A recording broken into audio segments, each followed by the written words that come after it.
Bonjour à tous et bienvenue. Nous voilà, c'est le deuxième cours sur le travail et l'énergie. Vidéo numéro 33. Dans ce cours, nous allons voir l'énergie cinétique, les forces conservatives ou dérivant d'un potentiel et nous terminerons par quelques exercices corrigés. L'énergie cinétique. Un point matériel, sous l'effet d'une force, passe par le point A avec une vitesse de module VA, puis par le point B avec une vitesse de module VB. Nous avons vu que le travail élémentaire est égal à Ft ds. Partant de cette expression, on peut déduire ce qui suit. Puisque Ft, c'est la force, donc c'est égal à ma. Or, A, l'accélération, c'est dv sur dt. Donc, dw égale ma, c'est-à-dire dv sur dt, ds. Par une petite permutation, on obtient dw égale m, ds sur dt et dv. Nous faisons apparaître ici ds sur dt qui est égal, ni plus ni moins, qu'à la vitesse v. Donc on peut écrire finalement que le travail élémentaire est égal à la masse par la vitesse par dv. Intégrons cette expression du travail élémentaire et on va obtenir W égale 1 demi de mvb au carré moins 1 demi de mva au carré. Nous allons nous intéresser à cette expression 1 demi de mv au carré, que ce soit ici ou ici. Définition, l'énergie cinétique d'un point matériel de masse m, de vitesse instantanée v est l'expression EC, on note l'énergie cinétique par EC, égale 1 demi de mv au carré. On va découvrir une autre expression de l'énergie cinétique. Je multiplie ici le numérateur comme le dénominateur par m. Donc j'aurai EC égale 1 demi de m carré sur m fois v au carré. Or, nous avons vu que la quantité de mouvement est égale à mv. On peut écrire aussi, en remplaçant ici, que l'énergie cinétique, c'est égal au carré de la quantité de mouvement du point matériel sur 2 fois sa masse. Donc ce sont deux expressions, celle-ci en fonction de la vitesse, celle-là en fonction de la quantité de mouvement. Théorème de l'énergie cinétique que vous connaissez très bien.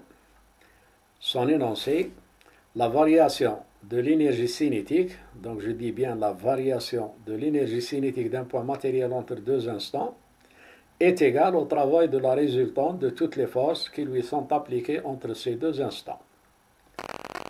C'est-à-dire, la variation qu'on note par delta EC est égale au travail de la force de la résultante de toutes les forces.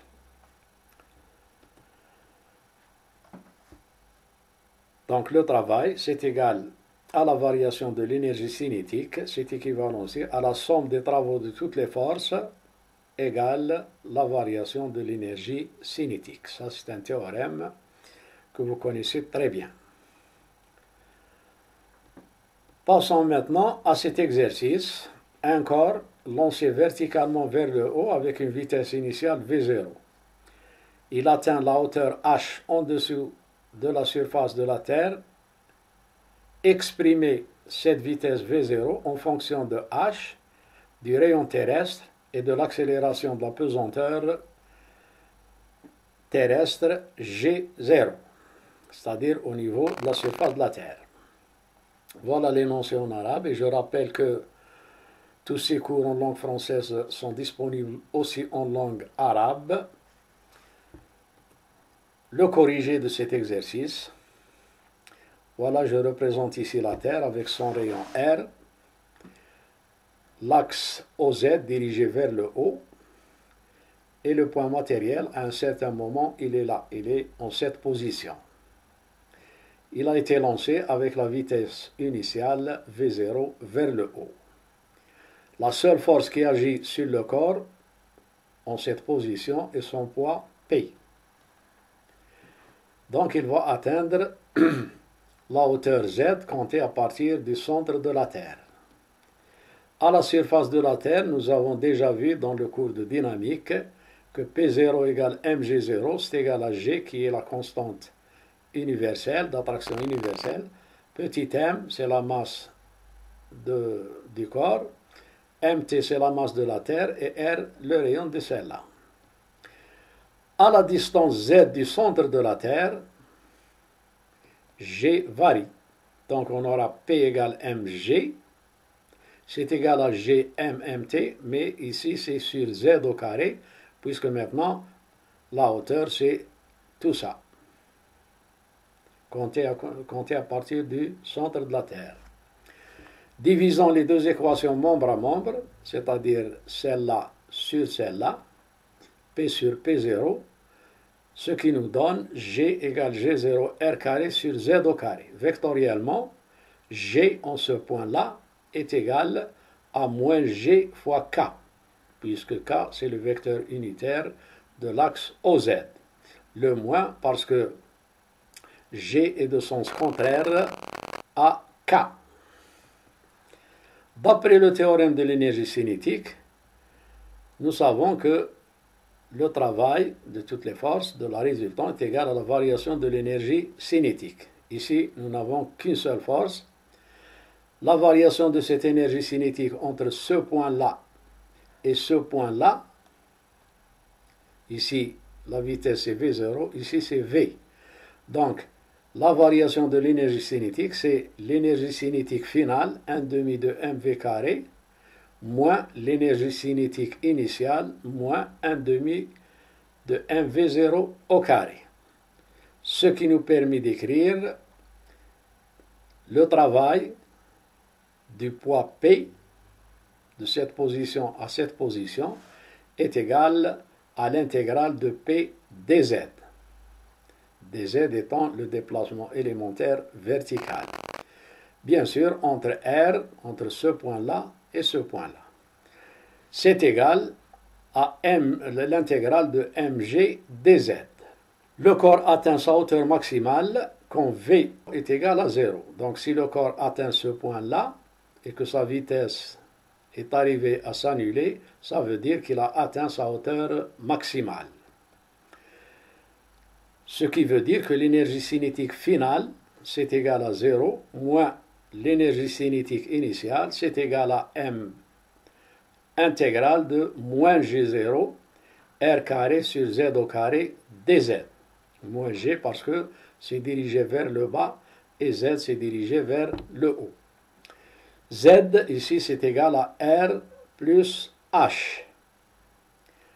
Donc, d'ici là, après intégration, on obtient V0 égale 2G0 R carré, entre parenthèses, moins 1 sur Z. L'intégrale de moins R au carré sur Z au carré, c'est égal à moins 1 sur Z.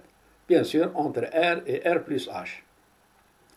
Une fois qu'on fait la différence en remplaçant Z par R plus H, et moins 1 sur R, on obtient cette expression et vous n'avez qu'à vérifier.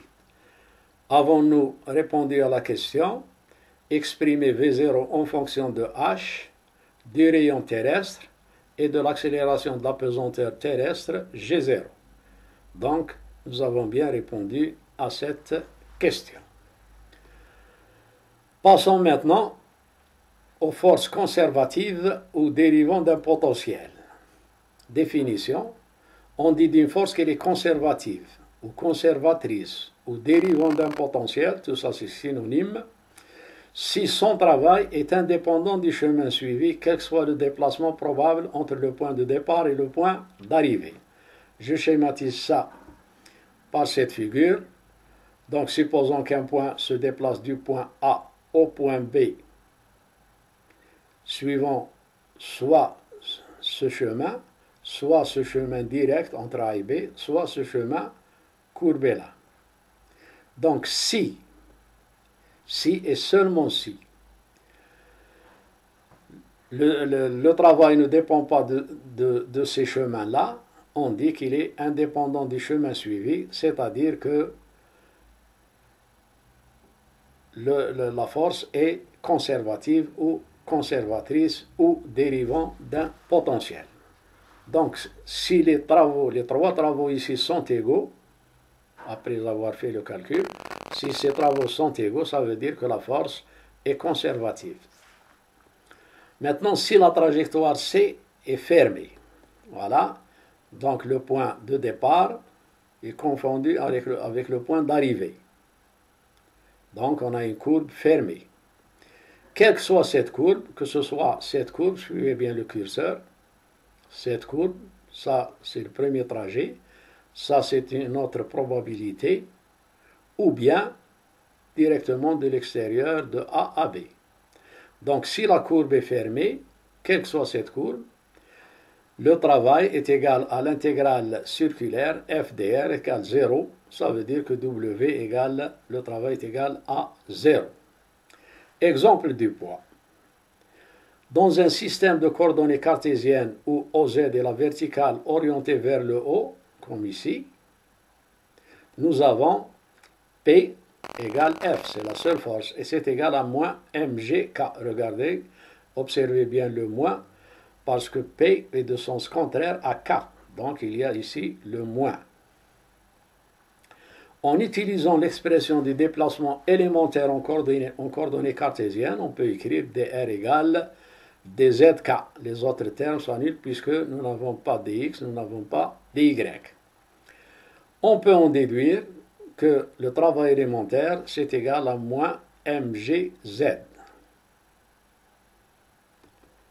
Intégrant cette expression-là pour obtenir le travail, W égale moins, on fait sortir le moins, intégrale de Z1 à Z2, mg dz, ce qui nous donne le travail égale moins mg Z2 moins Z1. W égale, le travail du poids dans ce cas, est égal à mg Z1 moins Z2, en éliminant le moins en le faisant entrer dans la parenthèse. On se rend compte que le travail du poids pour un déplacement entre deux points A et B ne dépend pas du chemin suivi, mais uniquement de leurs altitudes. Si maintenant un corps se déplace du point A au point B, quel que soit le chemin qu'il suit, le travail ne dépend pas de ce chemin, mais il dépend uniquement du point de départ et du point d'arrivée, c'est-à-dire les altitudes. Si les deux points sont situés dans le même plan, comme ici, A et B sont situés sur le même plan horizontal, le travail effectué par le poids est nul, puisque Z1 égale Z2, donc le travail est égal à 0.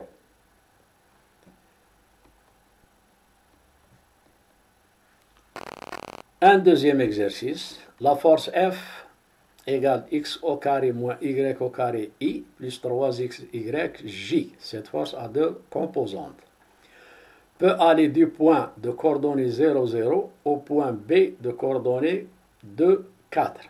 Suivant chacun des deux chemins, y égale 2x et y égale x au carré. Cette force est-elle conservatrice? Vous avez l'énoncé en arabe.